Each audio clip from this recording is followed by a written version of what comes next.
Good afternoon, everyone. I'm Miss Robin from Seneca County Cooperative Extension, the 4-H department. Today we're going to make a windsock. It's going to be a pretty simple activity, although when you get done with this, we hope it sparks some interest. And even though it is simple, you will be having the chance to become a scientist, an engineer, an artist, and maybe even an airplane pilot. So, with the help of my dad, a great 4-H volunteer, we're going to make the windsock and show you how to do it. So now we're going to go into our studio and start to make the windsock.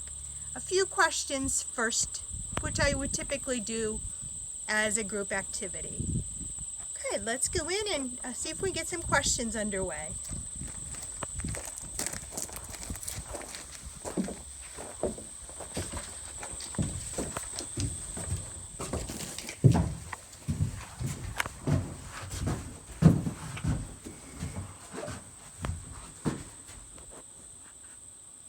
Okay, so my dad's going to help with some of these questions. What is a windsock? I'll help with that one. A windsock is an instrument used to indicate wind direction and relative wind speed. Dad, where is a windsock used? A windsock would be used like at an airport or possibly chemical facilities to know which way the wind is blowing, and it could be used as decorations as well. Okay, I think for our purposes today, when we get to the material list, that's what we're going to do. But if you were to use a windsock in a different way, why are they used? Well, so you can tell which way the wind is going. Okay. And why would that be important? Well, if you're flying a plane, you'd want to know which way the wind's coming, so you wouldn't come in and land the wrong way. Oh, that makes against sense. Okay. And who would use a windsock? I think you mentioned some of this, but maybe you could tell me. I'm going to add in a meteorologist. Who else might use a windsock? Windsock, airports. Okay. For sure. Chemical places. Okay. Decorations you could use. All right. And you could do it just for fun to know which way the wind's coming. So just a total individual that wants to be creative, we could do that. Okay. And again, some of these questions have tied in with each other, but when will a windsock be used? You mentioned airports, maybe before a flight. Would you agree with that? Yes. Okay. Yes, I would. And I have that down here on my notes too, maybe before reporting a weather incident to the public. Yes. That might be important. Yes. Okay. And again, all these questions have kind of tied in with each other, but how would a windsock be used? Well, I think maybe weathermen might use it as well. Right. At their weather stations. And they have portable ones that they put on top of their meteorologist car. I would totally agree with those answers. And I also have listed maybe on the top of an airport, as you mentioned, or the roof of a building, such as the chemical plant. So again, a windsock may be used for many things. We're going to create it for decoration, but hopefully spark an interest where you might want to become a scientist, an engineer. But today, you definitely get to be an artist. So with that, I'm going to go over some of the materials that hopefully you have at home, because this is also a recycling activity. So you might need some glue, markers, crayons, construction paper, some ribbon, fabric, a hole punch, scissors, twine. Again, this is recycling, and what we had at our home, we had some fabric, some permanent markers, yarn, tape, scissors, stickers, a hole punch, crayons, and a little extra paper, and a measuring tape. Although we were probably going to eyeball most of the activity today. And again, 4-H people tend to work together, and scientists, it's very important that many people work as a team. With that, I'm going to have my dad start to build the windsock.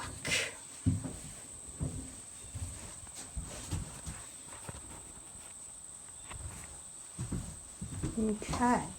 We're in the studio, and my dad, the great 4-H volunteer. Hello, I'm Robin's dad, and we're going to do a windsock today. Okay. And how do we start that? Well, let's see. We'll start by punching 2 holes in this tube. All right. Now, would you really need to measure today? Well, I would suggest maybe like a 1/2 inch down. Okay. It doesn't have to be exact, but if you have a hole punch like this, you can go to the depth of the jaws of the hole punch. Okay. That's about a 1/2 inch. So I'm going to do that right now. All right. There's 1 hole, Okay. and punch them right across from each other. 2 holes, so you can, see through it. Okay. Very good. Then what is next? Okay, next we take the thread, yarn, string, twine, what have you, laying around the house. Okay. And this is alpaca yarn we're using here because we're on the farm. And I twist it up a little bit, try to get through these little holes here. Okay. It goes right through. There's 1. All right. Twist it up again. And we'll go through the second hole. Okay. All right. Then what? So we'll just measure right up here. We'll go. We'll put it about, doesn't have to be exact, depends on how long you want your string, but I would do about, I'm doing about 9 to 10 inches. 9 to 10 inches. Yeah. Okay. And then you scissors, be careful of the scissors, 'cause All they're right. sharp. And you cut that right off, and you tie it together. Okay. Just tie a little knot right in there. So a little, like a little square knot? Yes. Okay. And there is that part of it. All right. Then what is next? Would you Now- decorate it? I think decorations could be next. Yes. Okay. Is next. So I like the stickers. So as you can see, we have one in the window there as well. You can put as many stickers as you like on yours. I'm going to put one right in the center of the little bear because I like him. And you can, crayons, we have crayons down there. If you'd like to color yours, feel free. Okay. And we have magic markers here. All right. And I'm going to put 4H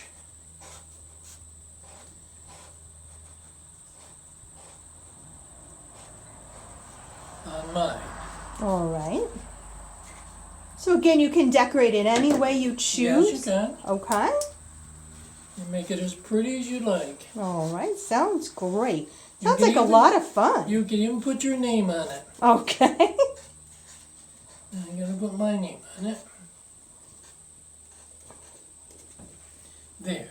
And what is after you decorate it?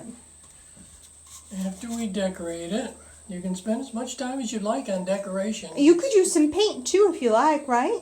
You could do some paint. Okay, Yes. if you have paint at home. Yes, you could. Okay. So there's that part. All right. And now it's, you can use glue, a heat gun, if you know how to do it. Our particular case, we're going to use tape on ours to put the I don't know what the technical name of these are. We're just going to call them fabric strips. Fabric strips. Okay. So you take about 1 inch of tape, All right. tape that on the part of the fabric strip, Okay. and we Good luck. use total 6 of them for a regular paper towel. And I think we were going to make a pattern, a little bit of math, if we weren't doing all the measuring and such. Now, as you can see, we put that on the inside, and you just press down on the tape with your thumb, and that will stay. Okay. The reason we put it on the inside is because when we take them out and actually do the wind through the windsock, it won't try to rip the tape off. All right. And there's another piece, about 1 inch long, on your fabric. Push it good on there with your thumb. Okay.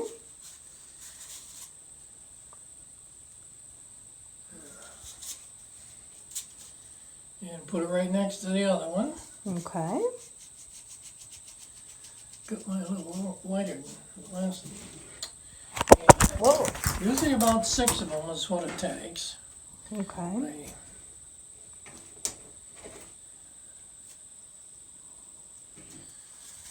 There's number 3. Okay. And you can overlap them a little bit. On the inside, you can overlap that a little bit. Okay. Depends on how wide you cut your flares here. So, should take and put the tape on the back side of the garment so the colored side is on the outside. And that's just to make it look a little nicer? Yes. Okay.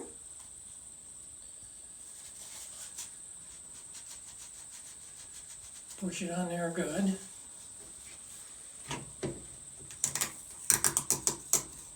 Six of them. On the back side again.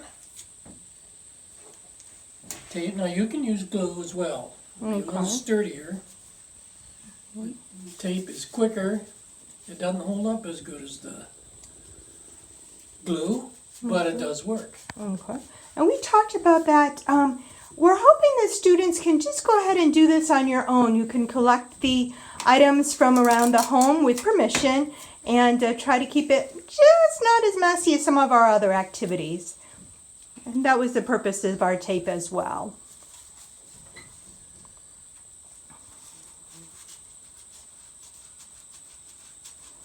Okay.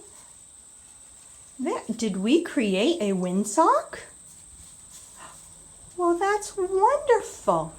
All right. Now, what I would typically do at the end of a session is ask some questions. I would ask, what did you learn about this activity? Could you tell me that as a 4-H volunteer, what you learned? I learned how to make a windsock. Okay.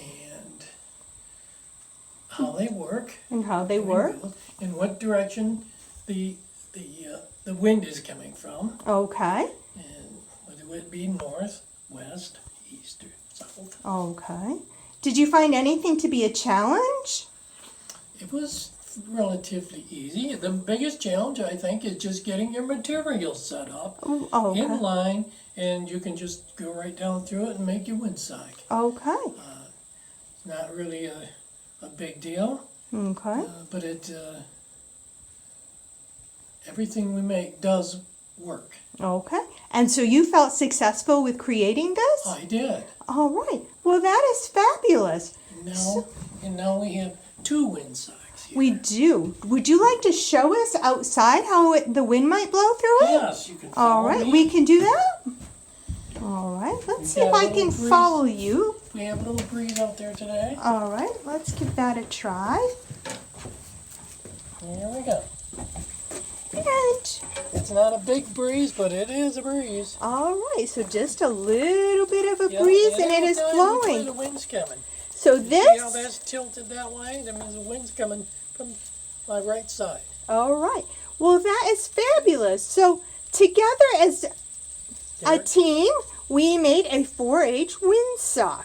We hope you enjoyed this activity, and it's a recycling project as well. Thank you for tuning in. Have a great day.